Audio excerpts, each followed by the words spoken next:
Y ya son 136 las víctimas fatales en la República Argentina afectadas por coronavirus. El último caso, o en realidad hubo dos últimos casos que llevaron a esta cifra de 136. Uno de ellos tuvo lugar en la provincia de Mendoza, donde ya hubo otras víctimas fatales. Allí tomamos contacto rápidamente con Cristian Morón. Cristian, buenas tardes. Daniel, Antonio, chicos, ¿cómo les va? Buenas tardes para todos. Efectivamente, un nuevo muerto en la Argentina y el octavo en la provincia de Mendoza. Hablamos de un hombre de 90 años que estaba internado en el hospital privado de aquí de la provincia. Obviamente, por la edad, un hombre que pertenecía al rango de riesgo, ¿no? Se internó en el 12 de abril, en la fecha 12 de abril, y desde entonces continuó internado hasta que en la mañana de hoy el Ministerio de Salud lamentablemente confirmó su deceso. De esta forma entonces, Mendoza cuenta con 70 casos confirmados, 38 de ellos son importados, 32 por contacto estrecho, 10 altas se han dado aquí en la provincia y 8 han sido los muertos. Como pueden ver ustedes, rápidamente me hago a un costado un ratito. Sí. Ahora justamente van a notar quizás no tanto movimiento, pero en la provincia ha habido bastante, porque como en todo el país, hoy comenzó a funcionar algunas otras actividades y la gente que se ha visto en la calle ha sido para actividad bancaria y también para realizar pagos en los locales justamente de cobros de servicios. Todo tranquilo, todo con los tapabocas. De a uno, muy rara vez se vende a dos personas, y en el caso que se venda a dos es porque se reparten los trámites, uno va a hacer una cosa, otro va a hacer la otra, claro. Pero por suerte y por ahora se respeta bastante, insisto, las imágenes de la ciudad de Mendoza es con bastante gente, pero para este tipo de actividades que te estoy comentando. Cristian, ¿sabés si hubo reclamos por parte de la provincia? Sabemos que hay algunas provincias, bueno, en realidad la mayoría han presentado sus reclamos, tal como se esperaba, reclamos por escrito, ¿no? El pedido por escrito para ver qué localidades, cada gobernador conoce su provincia como nadie, sabe cuáles son esas localidades que no han presentado casos y donde es más urgente retomar la actividad. ¿Sabés puntualmente si en la provincia de Mendoza hay algunos pedidos especiales? Mira, en el caso de Mendoza fue muy particular porque sí, en los departamentos del Gran Mendoza, por ejemplo, si no tengo mal el recuerdo, Las Heras y Luján de Cuyo no pidieron ningún tipo de pretensión sobre tratar de romper lentamente de a poco la cuarentena, sí. Pero en los otros departamentos que lo fueron pidiendo actividades puntuales, a su vez, con los decretos que fue informando el presidente Alberto Fernández, se iba justamente acoplando. Si pedían X cosa a la nación, Alberto Fernández en las conferencias de prensa, cuando autorizaban los decretos nacionales, las actividades estaban contempladas, entonces como que no era necesario hacer un petitorio aparte, especial para otro tema.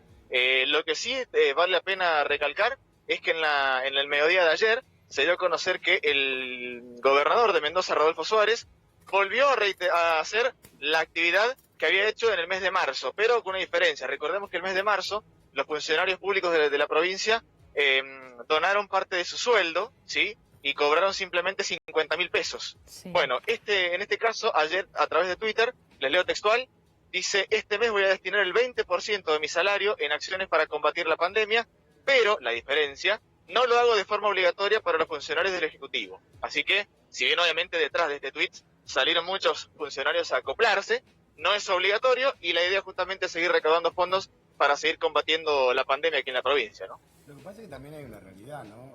Digamos, todo es discutible. Digamos, en este país todo podemos discutirlo. ¿Está bien o está mal que un funcionario público cobre mucho o poco? Y para mí está mal, porque la función pública tiene que llegar a los mejores. Entonces, si quieren, es voluntario donar, para mí no está bueno forzar. Cada uno sabrá lo que hace. Me parece que es cuestión de voluntades también. Ahora, también vos pensás que en medio de una pandemia uno se imagina a los funcionarios trabajando y casi a destajo 13, 14, 15 horas por día. A mí me parece bien lo que está haciendo el presidente, que es convocando a los mejores infectólogos para informarse, interiorizarse y a partir de ahí tomar medidas.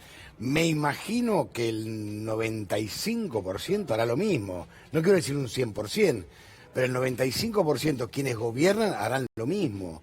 Porque ¿quién te puede informar mejor que un especialista? Nadie.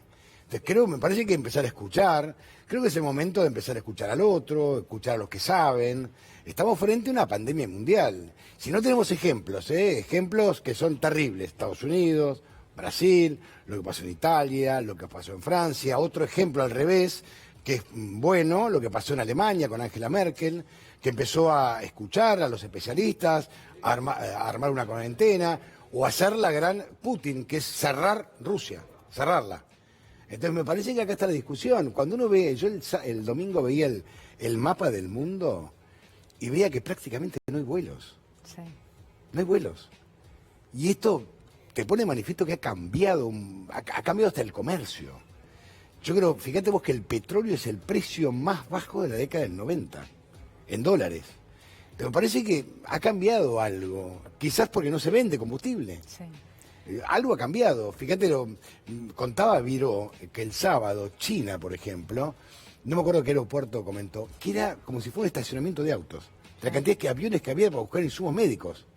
Porque China fue el primero y fue quien creó insumos médicos.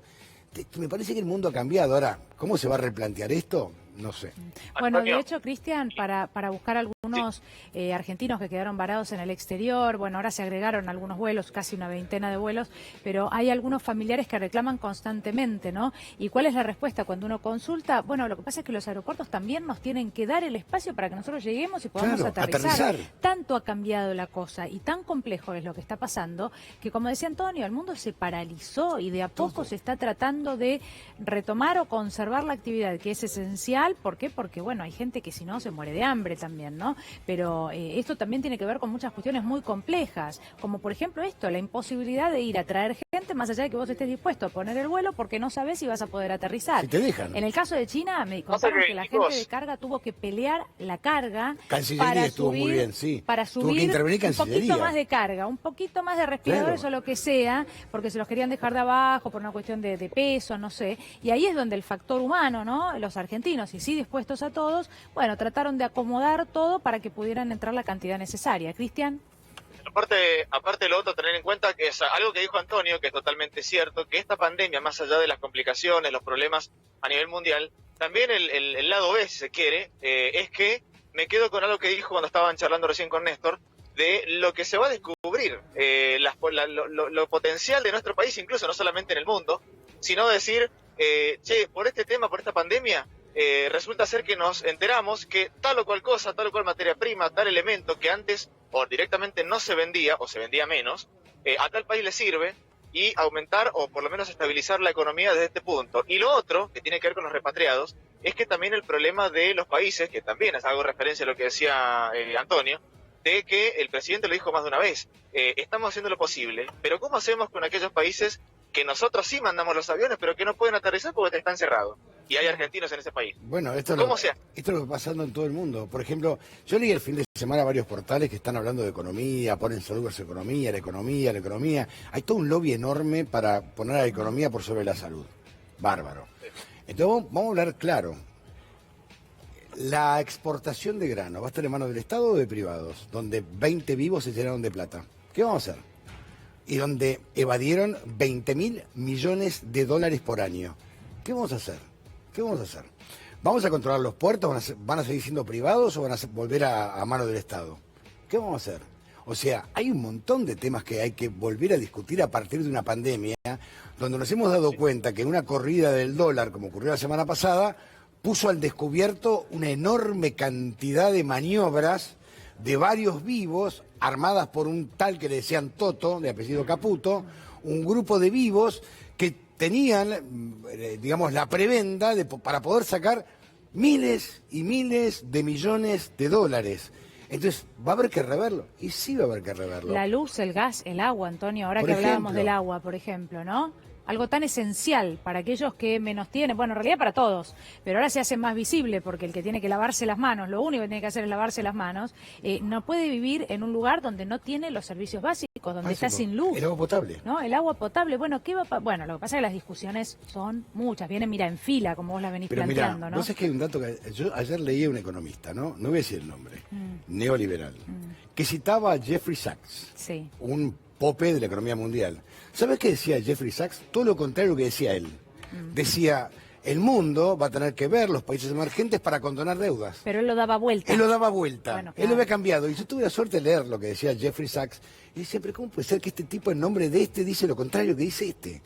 Entonces, va a haber que cambiar. O sea, a nosotros nos dijeron que la economía es heterodoxa, ortodoxa, heterodoxa, ortodoxa. Nuestra experiencia fue con la ortodoxa, se fueron 78.000/80.000 millones de dólares.